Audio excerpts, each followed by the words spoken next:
Louvado seja o nome de Jesus. Romanos capítulo 1. Mantenha sua Bíblia aberta, por gentileza. Romanos, eu ia falar Evangelho de Romanos, ó. Livro de Romanos. Romanos não é Evangelho.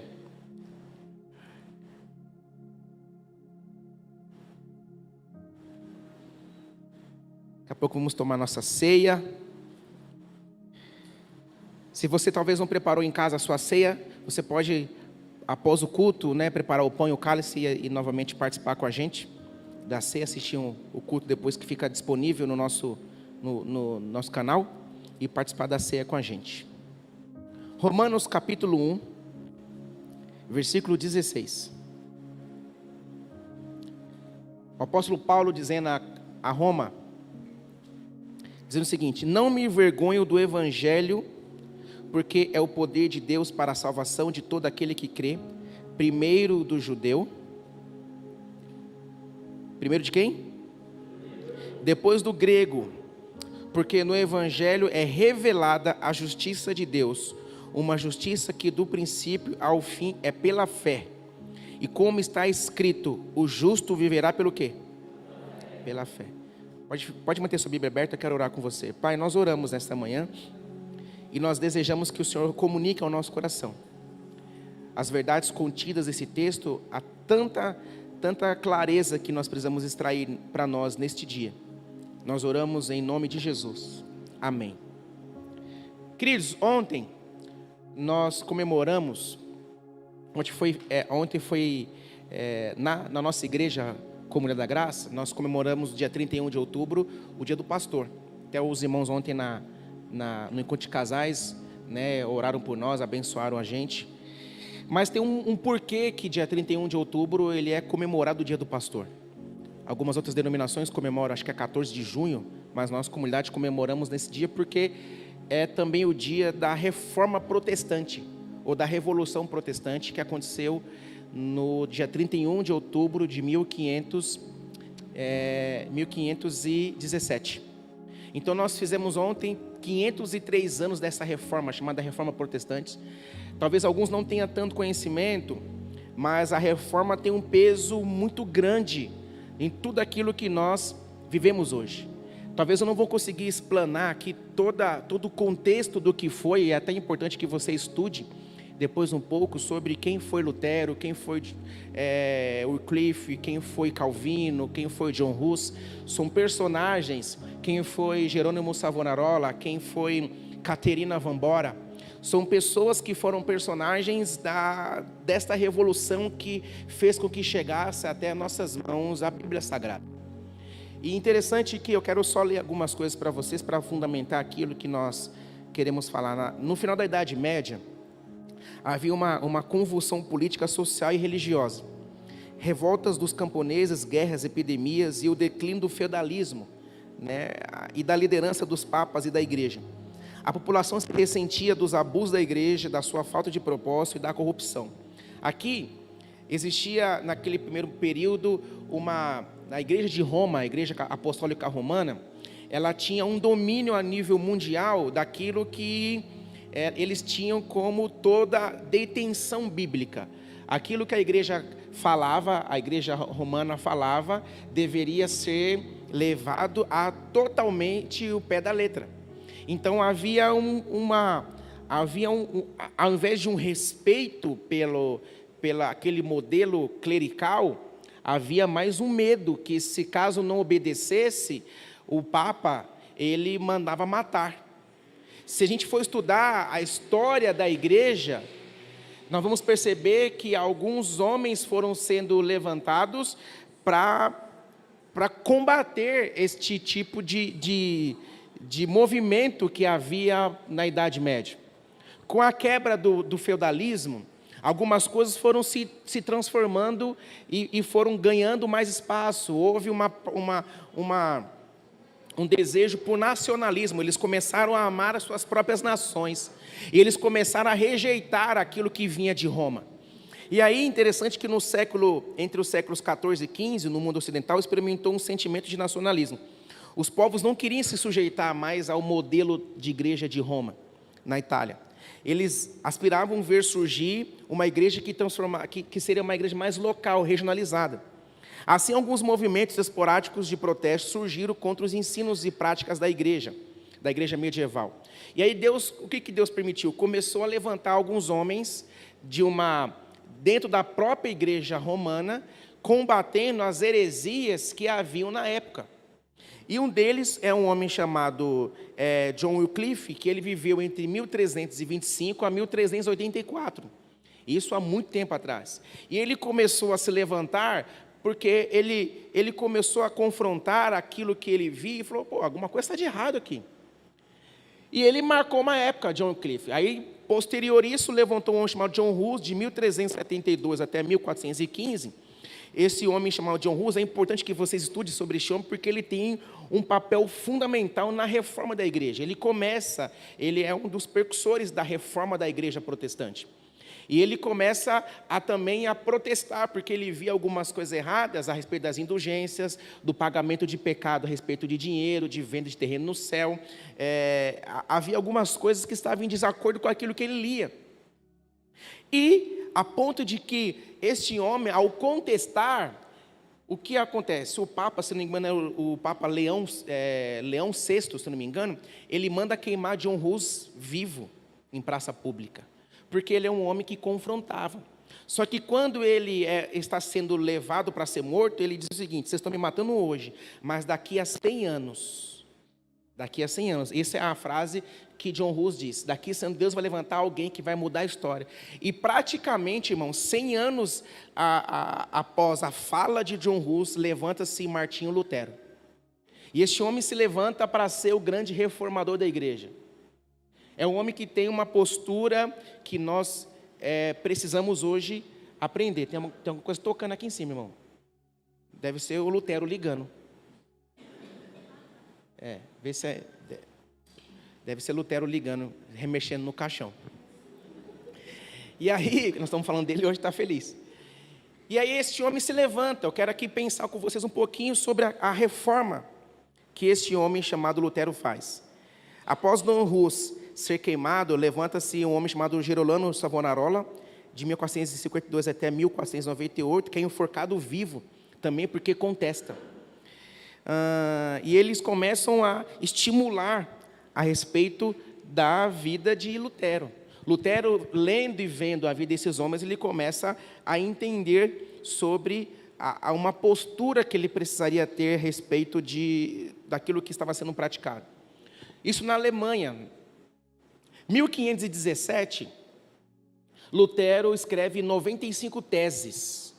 E ele vai na Catedral de Wittenberg, ele era um monge agostiniano da cultura de Agostinho, e ele escreve 95 teses e vai na Catedral de Wittenberg e fixa essas 95 teses contrapondo a cultura católica da época, em que diz alguns contextos e algumas histórias que se você pecasse, você podia ir até Roma comprar o perdão do seu pecado a respeito do dinheiro. E isso, irmãos, biblicamente é completamente incorreto, porque a ponto de que eles vendiam salvação, a ponto de que as indulgências, o pagamento pelo pecado, você tinha débitos com Deus, então você tinha que ir lá para poder comprar ou pagar alguma coisa. E aí a a história conta que ele vem e pega e começa a traduzir a Bíblia. Lutero começa a traduzir a Bíblia para entender aquilo que as pessoas liam. Por quê? Era proibido ter Bíblia na casa das pessoas. Só quem estava à frente do palco, do púlpito, poderia ter Bíblia. Então, tudo aquilo que quem estava aqui em cima falasse, o povo acreditava que era verdade. Porque não tinha acesso. A ponto de que Lutero começa a traduzir para que todos tenham acesso à Bíblia. Ele começa a traduzir a Bíblia para o alemão, quebrando assim uma hegemonia, porque a Bíblia só era latina. Por isso que existe uma Bíblia chamada Vulgata Latina, uma Bíblia mais puxada para o espanhol. E essa Bíblia, esse livro latino, era o livro que os papas da época liam, que não permitia que os membros das igrejas poderiam ler. Então, tudo aquilo que era dito, o povo acreditava, porque eles não tinham acesso. pelo aquilo que a Bíblia falava. Mas o que são, irmãos, essas 95 teses? Foram contrapontos que estimularam a reforma protestante.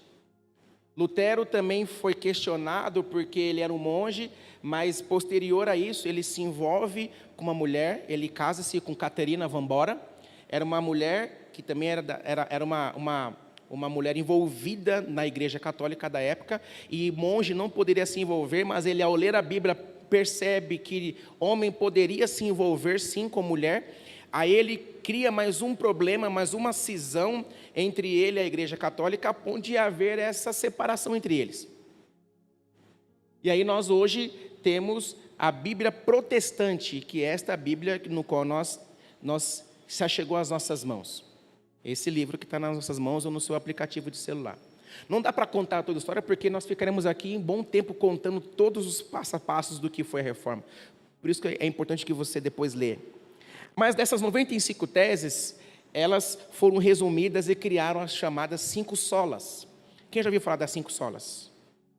E ontem nós comemoramos as 5 solas. Eu quero pensar um pouquinho a respeito delas e depois a gente aplicar para a nossa realidade. A primeira sola é só lhe deu glória. Que quer dizer, somente a Deus o quê? A glória. Porque havia na época um conceito de que os homens também poderiam receber devoção. Eles eram considerados homens santos, a ponto de serem beatificados e adorados. E se nós examinarmos a Bíblia, Deus não divide a glória dele com quem? Com ninguém. Então Lutero, ao ler, por isso que o texto que baseia a reforma é Romanos 1,17. Quando Lutero lê, diz assim: o meu justo viverá pelo quê? Pela fé. Ele viverá pela fé, não é viver baseado em doutrinas que os homens colocaram, escravizando os homens. O meu justo viverá pela fé. Então a primeira sola é só lhe deu glória.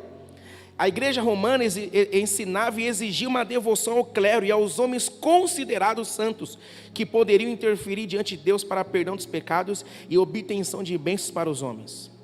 Quando se estava na presença do Papa e dos cardeais, a reverência deveria ser tanta, beirando a adoração, onde se demonstrava uma total submissão a estes homens, fundamentada nas Escrituras.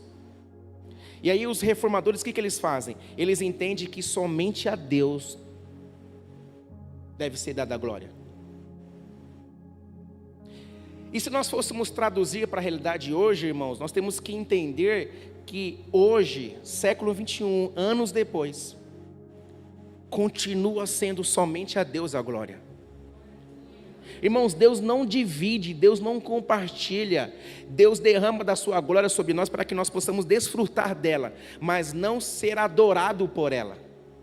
Deus compartilha conosco sua glória, por isso que uma das 5 solas é somente a Ele a glória, porque toda a glória seja dada a quem?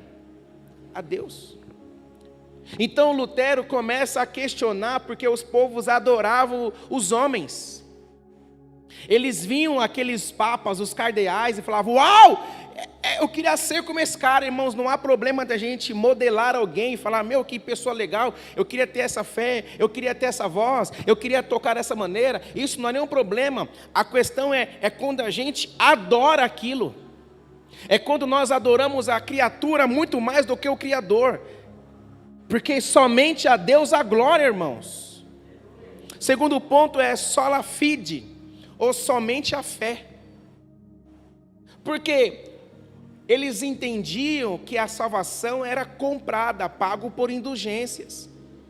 E era a grande crítica da época. Eles tinham que comprar, então eles tinham que faturar dinheiro. A igreja se transformou em riquezas e há pesquisas em que havia uma enorme corrupção através do Papa. Ele guardava dinheiro, isso é fato.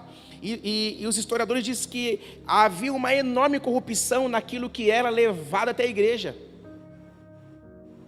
Porque as pessoas, para herdar perdão, herdar salvação, eles tinham que comprar.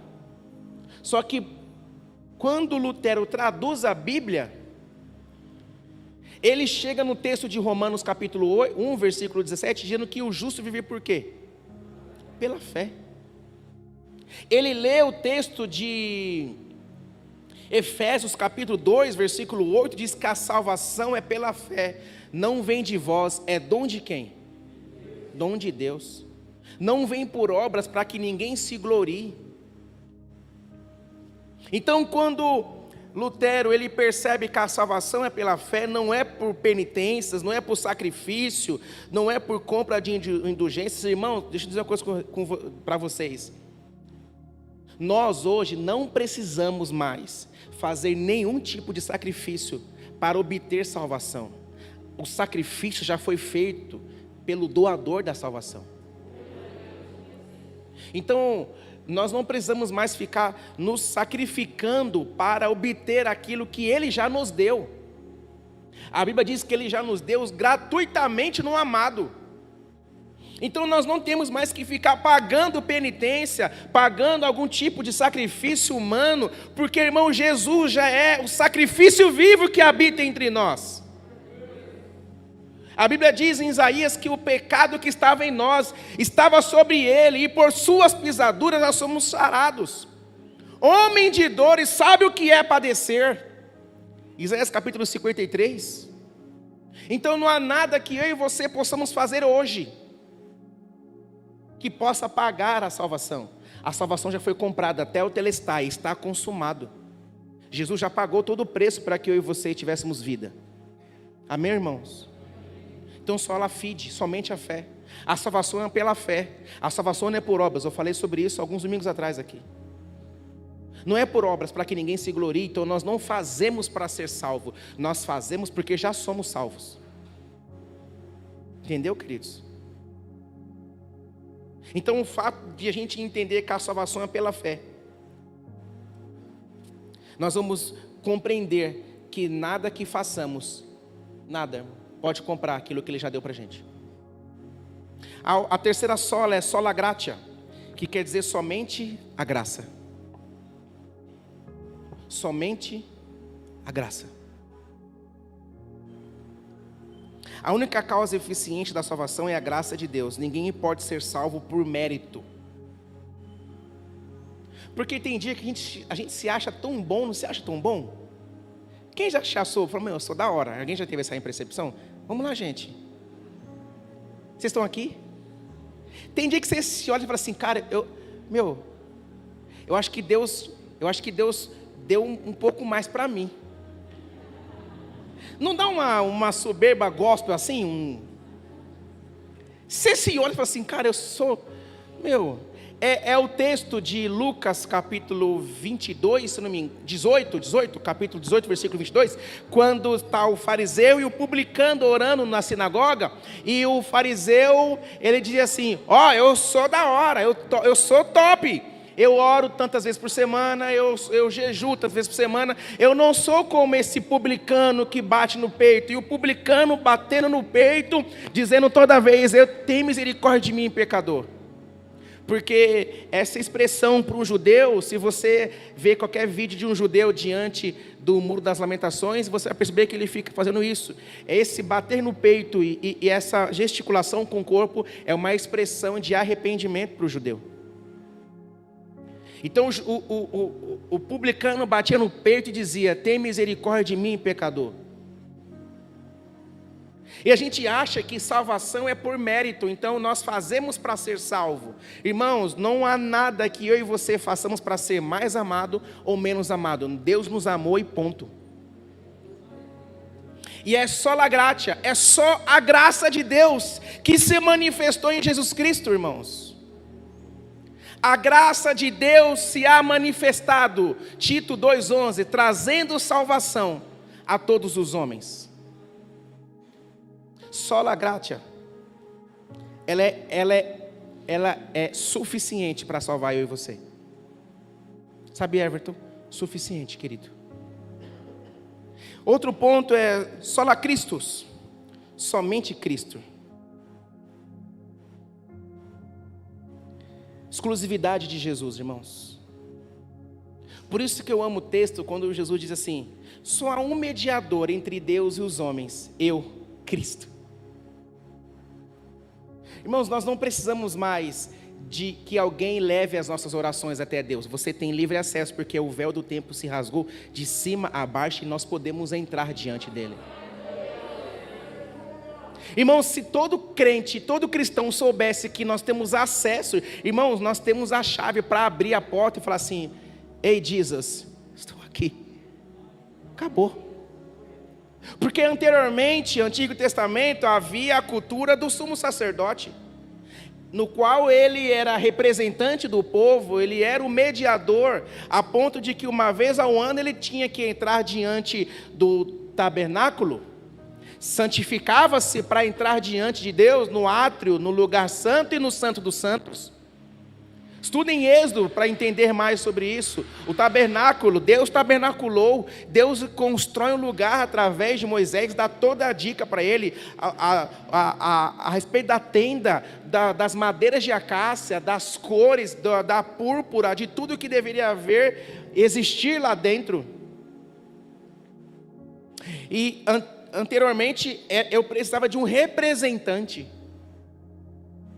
para que pudesse levar as minhas causas diante de Deus. Então aquele homem entrava, segundo alguns historiadores, alguma história diz que ele entrava com uma corda amarrada na sua cintura, com uma espécie de sinos, que quando, se ele entrasse diante de Deus em pecado, alguma história diz que Deus fulminava este homem lá. E por que da corda? Porque se percebesse que os sinos não balançavam, eles arrastavam o corpo daquele homem para fora.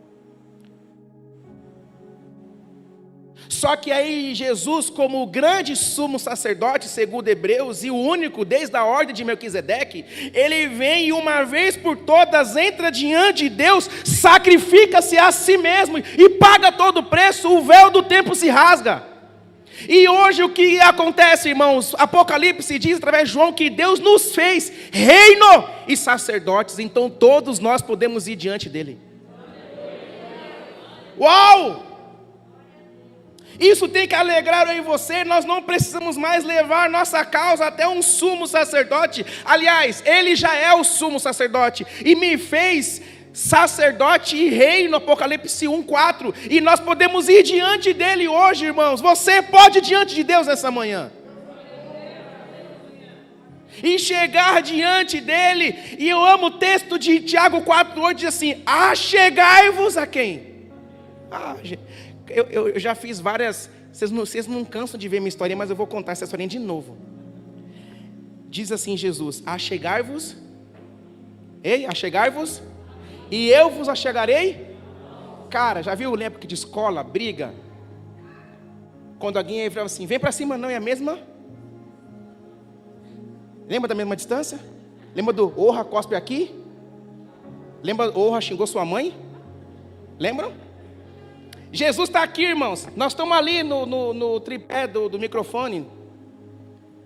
Achegai-vos a mim. Aí Jesus dá um passo. Aí você dá um passo para Jesus.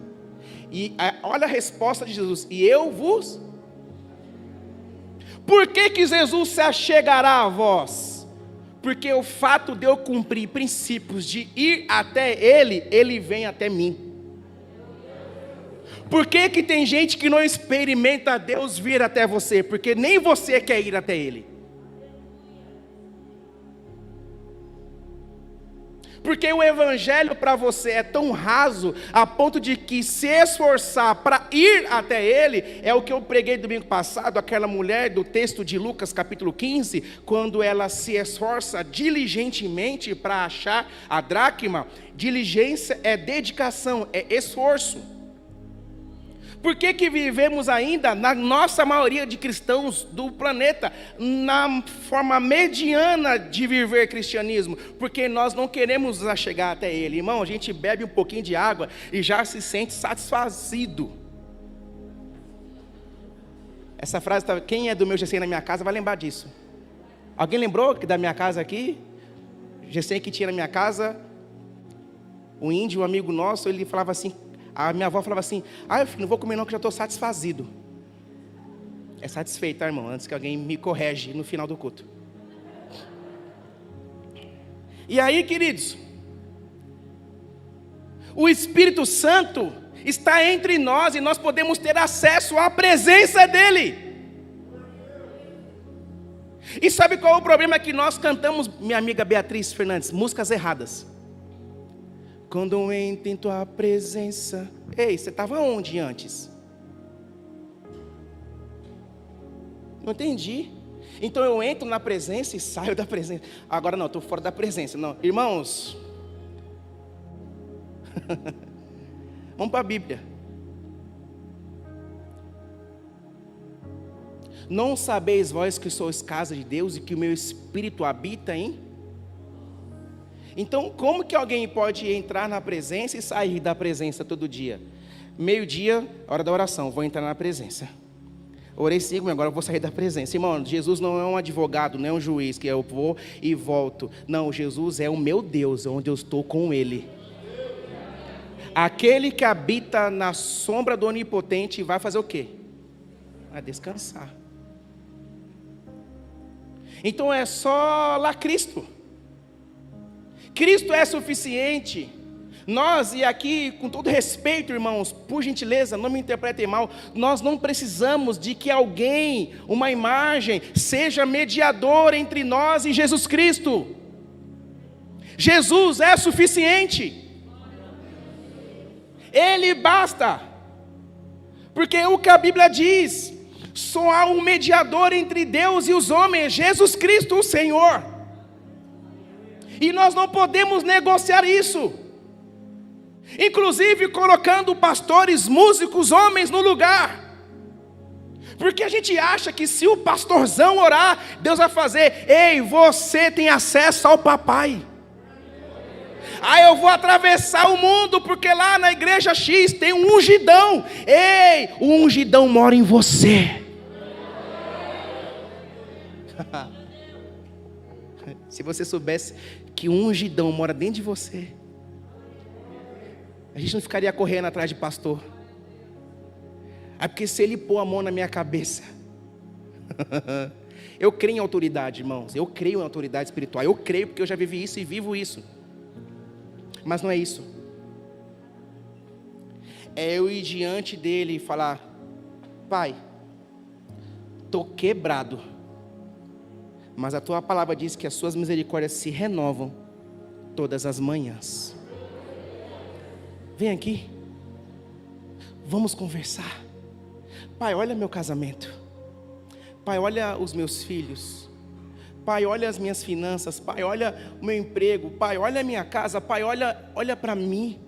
Olha o meu coração. É Davi dizendo: Senhor, vê se há em mim algum caminho mau e guia-me pelo caminho da retidão.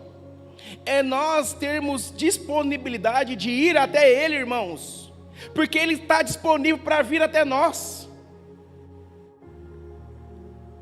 E só a Escritura.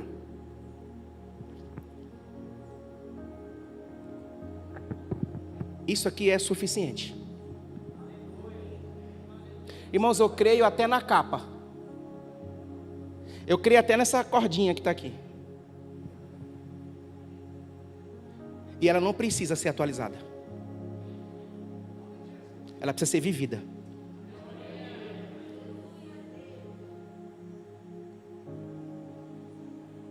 A Bíblia diz que ela se renova todas as manhãs. Tomemos cuidado com todo tipo de ensino que nega a preeminência, a totalidade deste livro. Porque se isso aqui não for suficiente, nós não estaremos há 2020 anos falando sobre ele. Então a história fala por si só. Só a Escritura. Só a Escritura. Porque rasgaríamos o texto quando Paulo fala a Timóteo que toda a Escritura é divinamente o quê? Por quem? Então deveríamos rasgar. Então deveríamos rasgar o texto de que a minha palavra é como martelo que esmiuça o quê? Deveríamos rasgar o texto de que a palavra de Deus é mais penetrante do que espada alguma de dois gumes, capaz de separar juntas e medula, discernir qual a intenção do coração do homem, diz Hebreus 4.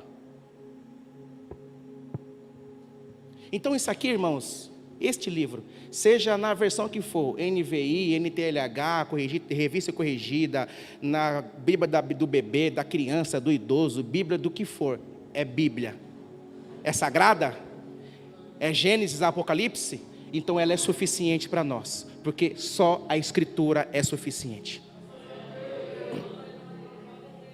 E ela não precisa ser atualizada. Por quê, pastor? Porque pecado continua sendo pecado. E aqui tem os negócios escritos que se a gente não andar em santidade, nós vamos morar onde? Aonde? Diga assim, se não andar na linha, vou morar com Satã. Diga amém.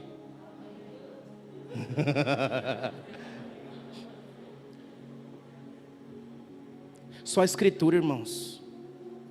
Só a Escritura. Apenas a Bíblia, a palavra de Deus. A gente pode... Irmãos, como vocês sabem, eu leio vários livros. Eu gosto de livro, eu gosto de muito escritor. Mas eles não são Jesus. Entre um livro do John Maxwell, do John Stott, do John Bevere, o que eles podem dizer, um livro do próprio nosso querido pastor Carlos Alberto Bezerra, próprio Hernandes Dias Lopes, tudo isso que eles escrevem tem que vir daqui. Mas entre o livro deles e a Bíblia, nós vamos ficar com a Bíblia. Porque a Bíblia interpreta a si mesma. Porque a Bíblia fala a Timóteo de que nos últimos dias, alguns criariam seus próprios mestres. Escute o que eu vou dizer nesse púlpito. Cuidado com o evangelho que Cristo não é o centro. E que nega a preeminência, a totalidade da Bíblia. A Bíblia é a palavra de Deus inerrante, inefável e inaudita.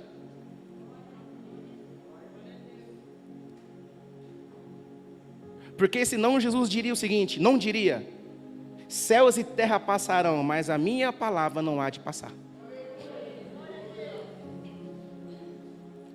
Só ler a Escritura. E eu pensei, ontem à noite eu estava com essa palavra no meu coração e Deus me fez uma pergunta. Falei para a Jaque e hoje de manhã encontrei o Marcão ali. Eu falei: Marcos,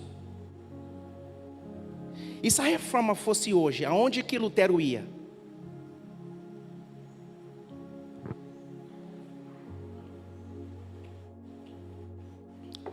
Robson Pereira, aonde que Lutero ia hoje? Igor, Taíla Caconde, aonde que Lutero ia, Jaqueline? Nasceu Lutero. Brenda, aonde que Lutero ia hoje? Danilinho. Se Lutero nascesse hoje, ele ia bater na porta de quem? Porque aconteceu há 503 anos atrás. E se hoje Lutero brotasse do nada e falasse assim: eu vim fazer uma reforma de novo aí, porque está meio bagunçada as coisas. Talvez hoje, irmãos, aqui eu quero conjecturar com o texto. Se ele batesse nas nossas casas, Mônica, acho que ele ia pregar mais de 95 teses, fácil.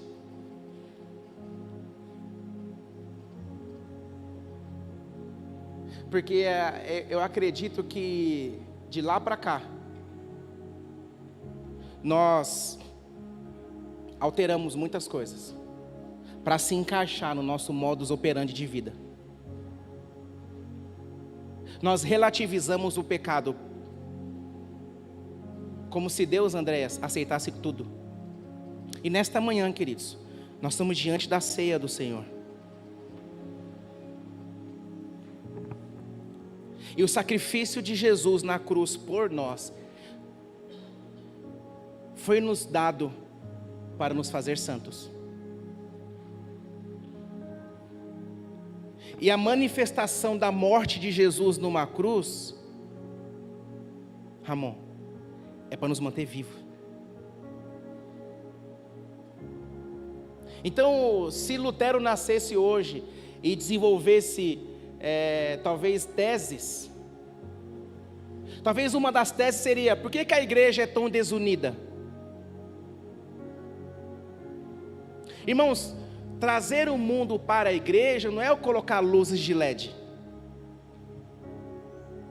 Trazer o mundo para a igreja é eu fofocar. Trazer o mundo para a igreja é eu subir num púlpito em adultério. Trazer o mundo para a igreja não é eu pintar a parede preta. Não, isso é o mundo na igreja. Bateria, contrabaixo, isso aqui é instrumento do cão. Hein, Vado? Tá tocando no diabo, hein?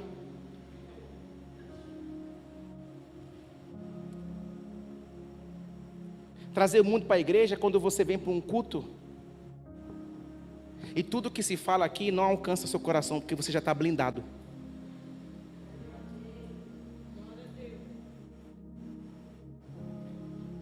Trazer o mundo para a igreja é quando eu leio a Bíblia e vejo que aquilo está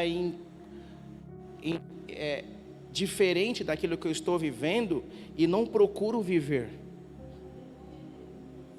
Minha amiga Ellen Belo. Trazer o mundo para a nossa realidade é quando o Paulo fala aos romanos: o bem que eu sei que eu tenho que fazer eu não faço, mas o mal que eu não queria fazer, esse eu acabo fazendo. Então não é pintar a igreja, não é ter luz, não é ter instrumento, não é ter uma percussão aqui e achar que isso aqui virou um terreiro, não é isto. É eu falar mal do outro, é eu julgar o outro, é eu sentir mais santo do que o outro, é eu não perdoar o outro. Isto é mundanismo.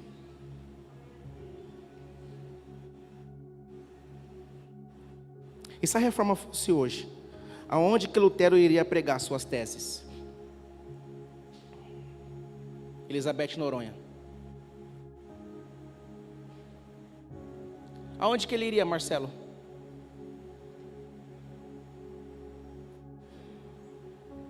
Mas nós não precisamos de outro Lutero, porque já foi escrito e nós sabemos para que foi escrito. Porque Romanos 15:4 diz que tudo que foi escrito para o nosso ensino foi escrito. Então nós temos que olhar e examinar a Bíblia, todos nós, começar da minha vida, começar da minha casa, começar do meu casamento, começar do Flávio, começar da liderança, começar dos supervisores dessa igreja e supervisoras, os casais, começar dos líderes, começar dos anfitriões, começar dos auxiliares, começar dos membros dessa igreja.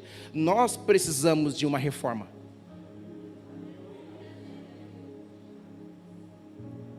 Reforma naquilo que cantamos. Nós não entramos e saímos da presença, nós estamos na presença. Reforma de saber o que estamos fazendo, vendo, ouvindo, praticando. Reforma. Reforma na nossa maneira de vestir. Que a nossa maneira de vestir não estimule a sexualidade de uma outra pessoa. Reforma na nossa maneira de brincar, que a nossa brincadeira não seja maliciosa com segundas intenções, porque nós somos crentes.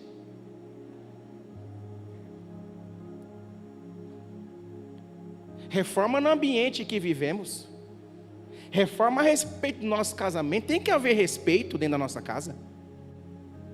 Aliás, nós somos cristãos, ou não? Estou enganado? Reforma na minha maneira de lidar com dízimo e oferta. Porque a gente acha versículo até para defender que não deveríamos dizimar. Ok. Tudo bem. Já experimentou perguntar para Jesus o que ele pensa sobre isso? Porque se você perguntar, ele vai te responder por que você não está obedecendo a ele. E damos as desculpas, as mais esparrapadas possíveis, porque não queremos obedecer. Irmãos, quem não quer obedecer dá desculpa, quem quer obedecer dá fruto. Irmãos, eu prefiro muito mais obedecer do que sacrificar, tia Ângela e tio Paulo. Aliás, o que é um dízimo para um Deus que me salva? Moniquinha dos Anjos. Hein, Léo? Hein, Rosinha? Não porque o pastor pede. Irmão, não tenho interesse no seu dinheiro, não quero, não preciso. Nem saber quanto você ganha tenho interesse. Que Deus prospere e que você ganhe muito, muito bem. E eu não quero saber quanto você ganha, não quero saber quanto que você dizima, não tenho interesse. Sou o pastor, gestor dessa igreja. Eu só quero que você obedeça e prospere.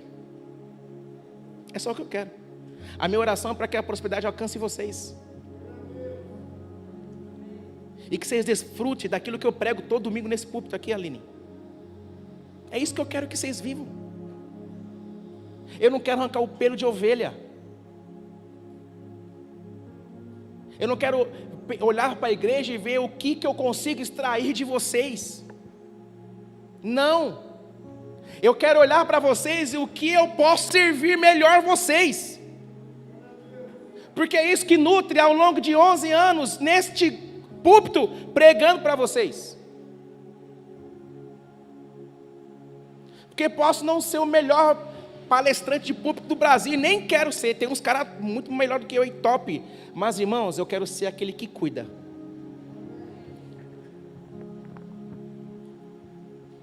Aquele que abraça, aquele que chora, aquele que está perto, aquele que cuida, aquele que está disponível, aquele que pode amar. Nós precisamos de uma reforma no nosso amor.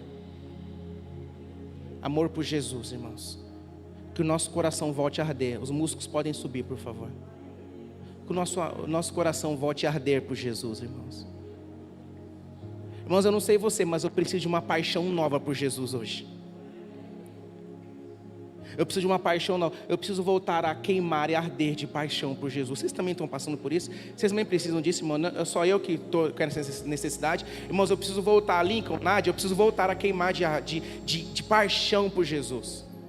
Queimar de paixão, voltar a amá-lo como ele deve ser amado. Voltar a dedicar tempo e atenção como ele deve ser adorado e exaltado entre as nações. O nosso amado é lindo, irmãos. Nosso amado é poderoso e Ele quer ser adorado por nós. Ele quer que desenvolvamos uma vida plena em Deus e nele, por Ele, para Ele são todas as coisas. Que haja uma reforma em nós de sola gratia, de sola fide, de sola escritura, de sola Cristo e de sola Deu glória. Que haja isso em nós. Que comece em nós, irmãos. Que comece em nós, que comece em nós, que Deus faça em nós. Que seja através de nós, que frutifiquemos, que desenvolvamos uma vida cristã saudável, nada de altos e baixos, mas que possamos crescer em graça e estatura diante de Deus e dos homens. Amém, irmãos?